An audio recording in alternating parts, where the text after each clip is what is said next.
আজিৰ পৰা অসম বিধানসভাৰ বাজেট অধিৱেশন আৰম্ভ হ'ব ৰাজ্যপালৰ ভাষণেৰে। প্ৰথমবাৰৰ বাবে অসম বিধানসভাৰ বাহিৰত অনুষ্ঠিত হ'ব বাজেট অধিৱেশন। প্ৰথমটো দিনৰ কাৰ্যসূচী কোকৰাঝাৰত বিটিচি সচিবালয়ত অনুষ্ঠিত হ'ব। কোকৰাঝাৰত অনুষ্ঠিত হ'বলগীয়া এই কাৰ্যসূচীত ৰাজ্যপালৰ ভাষণৰ পিছতেই চৰকাৰী বিধেয়ক আৰু অধ্যাদেশসমূহ দাখিল কৰা হ'ব। কোকৰাঝাৰতে 2024-25 বৰ্ষৰ পৰিপূৰক দাবীসমূহ আৰু লগতে পৰিপূৰক বিনিয়োজনৰ তালিকা উপস্থাপন কৰা হ'ব। কোকৰাঝাৰত বিধানসভাৰ অধ্যক্ষৰ উদ্যোগ শিতানৰ অধীনত অনুষ্ঠিত হ'ব বিশেষ আলোচনা। অসমৰ 6ষ্ঠ অনুসূচীৰ অন্তৰ্গত অঞ্চলসমূহৰ আৰ্থ সামাজিক আৰু সামগ্ৰিক উন্নয়নৰ ওপৰত বিধায়কসকলে এই আলোচনাত অংশগ্ৰহণ কৰিব। ৰাজ্যপালৰ ভাষণৰ ওপৰত ধন্যবাদসূচক প্ৰস্তাৱেৰে বাজেট অধিৱেশনৰ প্ৰথম দিনৰ কাৰ্যসূচীৰ সামৰণি পৰিব। আৰু 18 ফেব্ৰুৱাৰীত বিধানসভাৰ বৈঠক অনুষ্ঠিত নহয়। 19 ফেব্ৰুৱাৰীৰ পৰা পুনৰ অসম বিধানসভাত বাজেট অধিৱেশনৰ পৰৱৰ্তী কাৰ্যসূচীসমূহ আৰম্ভ হ'ব। 19 ফেব্ৰুৱাৰীত প্ৰশ্নোত্তৰ কালেৰে পুনৰ আৰম্ভ হ'ব বাজেট অধিৱেশনৰ কাৰ্যসূচী। 10 মাৰ্চত বিধানসভাত 2025-26 বৰ্ষৰ বাজেট উপস্থাপন কৰিব বিত্তমন্ত্ৰী অজন্তা নেওগে। উল্লেখযোগ্য যে 25 মাৰ্চলৈ চলিব এইবাৰৰ বাজেট অধিৱেশন। আমি পুনৰবাৰ জনাইছো যিহেতু এবাৰ দেখিবলৈ পোৱা গৈছে ৰাজ্যৰ ৰাজধানীৰ বাহিৰত প্ৰথমবাৰৰ বাবে বাজেট অধিৱেশন অনুষ্ঠিত হ'ব। গতিকে তাৰ পূৰ্বৰ প্ৰস্তুতি কেনেকুৱা ধৰণৰ, যিহেতু কোকৰাঝাৰলৈ ৰাওনা হৈছে মন্ত্ৰী বিধায়কসকল। গতিকে আমি বজালিত উপস্থিত থকা আমাৰ সাংবাদিক নকুল তালুকদাৰৰ কাষলৈ পোনপটীয়াকৈ যাবলৈ বিচাৰিছোঁ। নকুল তালুকদাৰ, আমি পোনপটীয়াকৈ আপোনাৰ কাষলৈ আহিছোঁ যিহেতু প্ৰথমবাৰৰ বাবে ৰাজ্যৰ ৰাজধানীৰ বাহিৰত বিধানসভাৰ বাজেট অধিৱেশন অনুষ্ঠিত হৈছে। তাৰ পূৰ্বৰ প্ৰস্তুতি কেনেকুৱা আপোনাৰ জৰিয়তে আমি জানিব বিচাৰিছোঁ। মই সুধিহে লৈছোঁ দি আছোঁ।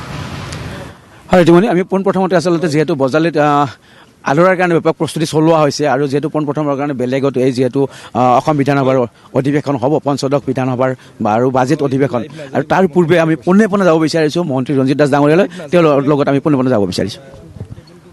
হয়, আমাৰ মাননীয় অসম বিধানসভাৰ অধ্যক্ষ আমাৰ বিশ্বজিৎ দৈমাৰী ডাঙৰীয়াৰ যি নেতৃত্বত আমাৰ অসম বিধানসভা চলি আছে আৰু এইখিনি অসম বিধানসভা চলি থাকোঁতে মাজতে এবাৰ আলোচনা হৈছিলে। কেবিনেট যেনেকুৱাকৈ বিভিন্ন ঠাইত স্থানত ইতিমধ্যে মুখ্যমন্ত্ৰী ডাঙৰীয়াই অনুষ্ঠিত কৰি আহিছে। গতিকে এই বিধানসভা এবাৰ পাতিব পাৰে নে নোৱাৰে সেই বিষয় লৈ পেলাই অধ্যক্ষ ডাঙৰীয়াই মুখ্যমন্ত্ৰী ডাঙৰীয়াৰ লগত যেতিয়া আলোচনা কৰিছিলে তেতিয়া মুখ্যমন্ত্ৰী ডক্টৰ হিমন্ত বিশ্ব শৰ্মা ডাঙৰীয়াই এইটো সন্মতি প্ৰকাশ কৰিছিলে।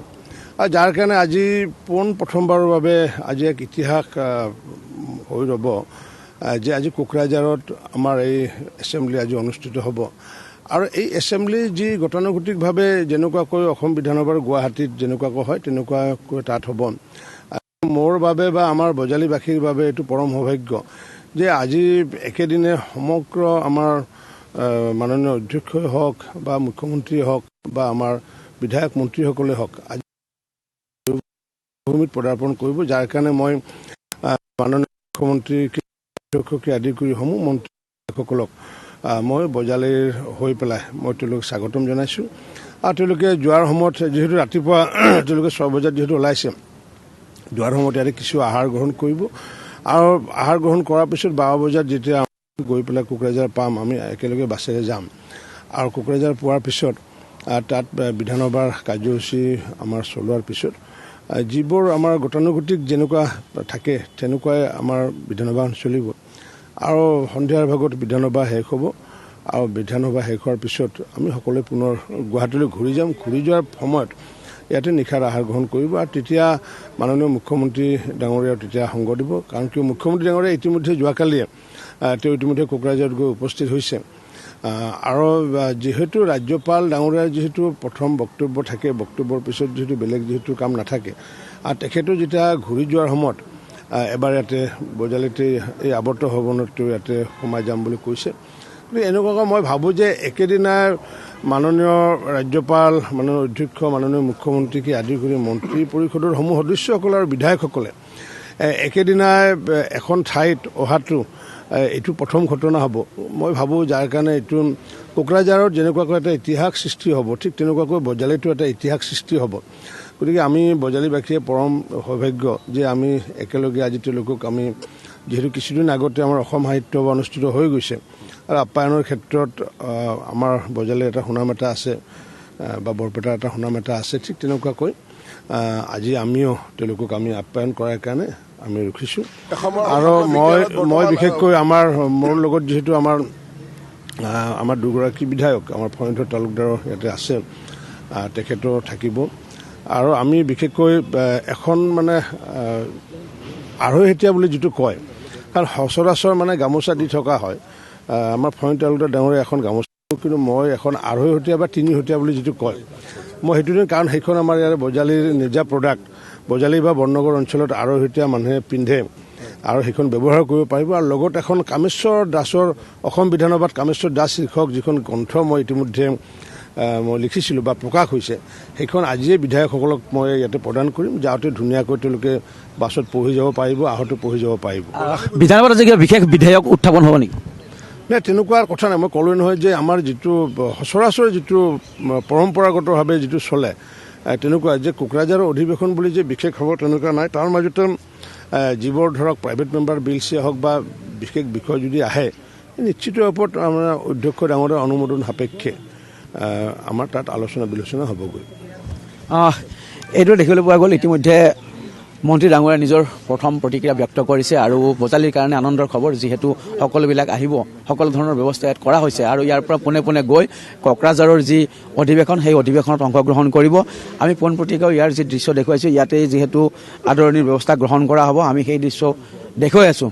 আৰু কিছুক্ষণ পিছতেই বিধানসভাৰ আটাইবোৰ বিধায়ক আহি ইয়াত উপস্থিত হ'ব আৰু এই বিধায়কক প্ৰথমতে মন্ত্ৰী মাননীয় ৰঞ্জিত দাস ডাঙৰীয়াই যি গামোচা, কিতাপৰ টোপোলা, বেগ আনিছে, আমি সেই দৃশ্য দেখুৱাব বিচাৰিছোঁ। তেওঁলোকে আদৰিব আৰু বিধায়ক ফণী তালুকদাৰে একোখন ফুলাম গামোচাৰে আদৰণি জনাব।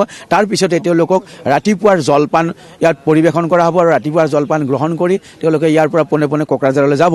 আৰু কোকৰাঝাৰৰ যি বিধানসভা আজি অনুষ্ঠিত হ'ব, তাত যিহেতু ৰাজ্যপালৰ ভাষণ হ'ব, ৰাজ্যপালৰ ভাষণৰ ওপৰত আলোচনা হ'ব। তাৰ লগতে যিহেতু স্বাস্থ্য অনুসূচী অঞ্চলৰ যি আৰ্থ সামাজিক বা অন্যান্য বিষয় সম্পৰ্কতো আলোচনা হোৱাৰ সম্ভাৱনা আছে, সেই সম্পৰ্কতো নিশ্চিতভাৱে আলোচনা হ'ব। গতিকে এটা কথা ক'ব পাৰি যে বজালীৰ কাৰণে সঁচাকৈয়ে এক আনন্দৰ খবৰ, কিয়নো আজি গোটেইবিলাক আৰু উভতি যাওঁতে যিহেতু মুখ্যমন্ত্ৰীকে আদি কৰি ৰাজ্যপালো ইয়াত সোমাব, গতিকে ৰাজ্যপাল, মুখ্যমন্ত্ৰী, অধ্যক্ষ আৰু আটাইবোৰ বিধায়কৰে ইয়াত পদাৰ্পণ হ'ব। তাৰ কাৰণে সঁচাকৈয়ে বজালীবাসীৰ কাৰণে এক গৌৰৱৰ বিষয় বা আনন্দৰ খবৰ। আৰু বজালীৰ যিহেতু স্থানীয় বিধায়ক তথা মন্ত্ৰী ৰঞ্জিত দাস ডাঙৰীয়া আছে, তেখেতেও ইতিমধ্যে তেওঁলোকক আদৰাৰ কাৰণে যাতে কোনো ধৰণৰ কৃপণালী নহয়, তেওঁলোকৰ আপ্যায়নৰ ক্ষেত্ৰত ইতিমধ্যে তদাৰক কৰিছে।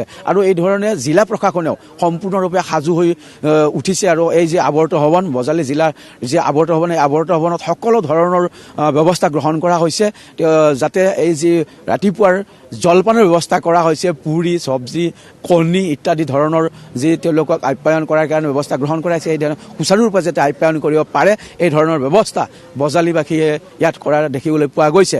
আৰু মই পুনৰ এই পৰিৱেশ দেখুৱাইছোঁ, নিৰাপত্তাৰ ব্যৱস্থাটো কটকটীয়া কৰা হৈছে। কটকটীয়া নিৰাপত্তাৰ মাজেৰে বিধায়কসকলক কিছুক্ষণ পিছতে ইয়াত প্ৰৱেশ কৰিব, যিহেতু বাছেৰে বিধায়কসকলক লৈ অহা হৈছে।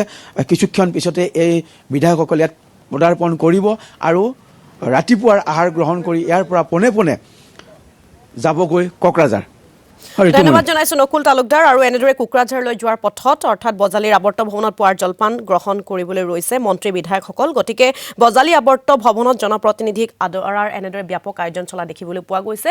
তাৰ পৰা আমাক পৰিৱেশ দেখুৱালে আমাৰ সাংবাদিক নকুল তালুকদাৰে।